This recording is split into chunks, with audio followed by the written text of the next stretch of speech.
नमस्कार दोस्तों। तो आज हम लोग एक नए टॉपिक को लेकर आए हैं, इरेक्टाइल डिस्फंक्शन। इरेक्टाइल डिस्फंक्शन अथवा नपुंसकता।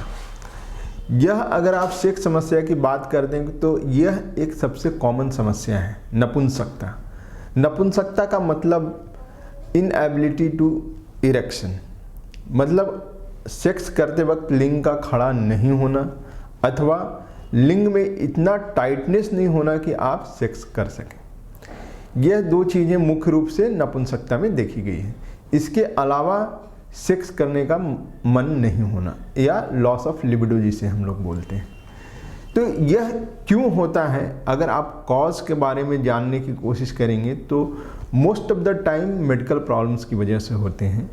मेडिकल प्रॉब्लम्स आपके जो हैं क्या क्या हो सकते हैं, इसमें आपके हार्ट का इन्वॉल्वमेंट हो सकता है, ब्लड वेसल्स का इन्वॉल्वमेंट हो सकता है, न्यूरोलॉजिकल्स हो सकते हैं, मस्कुलर प्रॉब्लम्स हो सकती हैं।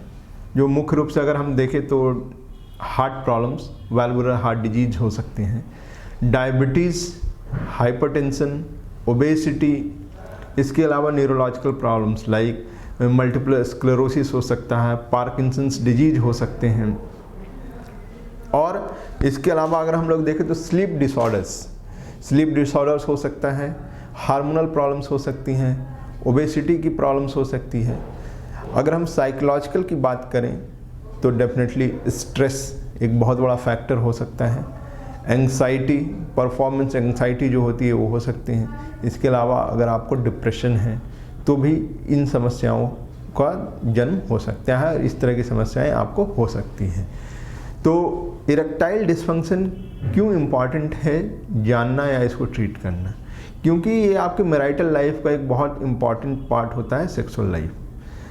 तो अगर आपको सेक्सुअल प्रॉब्लम्स हो रही हैं, जिसमें सबसे ज़्यादा कॉमन जो है पुरुष नपुंसकता है, और भी सारे सेक्सुअल प्रॉब्लम्स हैं लेकिन इरेक्टाइल डिस्फंक्शन बहुत कॉमन है। तो इस चीज़ को अगर आप सफ़र कर रहे हैं तो आप अपने डॉक्टर से ज़रूर मिलें। रिस्क फैक्टर्स क्या क्या हो सकते हैं? रिस्क फैक्टर्स में आपका डायबिटीज़, हाइपरटेंशन, हार्ट डिजीज़। इसके अलावा अगर आपको स्मोकिंग की आदत है या अल्कोहल लेते हैं तो इन सब समस्याएं को होने का चांसेस ज़्यादा हो सकता है।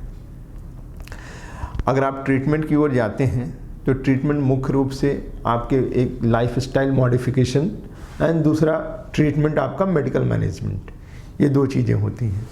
तो ये बहुत इम्पॉर्टेंट है कि आप अपने लाइफस्टाइल को हेल्दी रखें, जिसमें आप रेगुलर एक्सरसाइज करें। दूसरी चीज़, अपने वज़न को कंट्रोल रखें या मोटापा को ना आने दें। तीसरी चीज़, आप जो स्ट्रेस है, स्ट्रेस लेवल को कम करें। ये आप योगा, प्राणायाम या मेडिटेशन कर कम कर सकते हैं।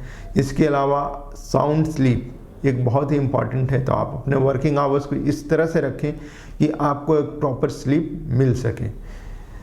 और लाइफस्टाइल मॉडिफिकेशन में आपके जो है इम्पॉर्टेंट है, आज जो एक ट्रेंड चला हुआ है smoking is injurious to health अभी तक बोलते थे, लेकिन अब पैकेट्स पे लिखा हुआ था स्मोकिंग कॉज इम्पोर्टेंसी। तो आप समझ सकते हैं कि ये स्मोकिंग आपको किस लेवल तक ले जा सकता है। तो ये आपके लाइफ या आपके सेक्सुअल लाइफ को डेफिनेटली स्मोकिंग अफेक्ट करने वाला है। तो अगर आप स्मोकर हैं या सोच रहे हैं तो डेफिनेटली इस चीज़ को अवॉइड करें।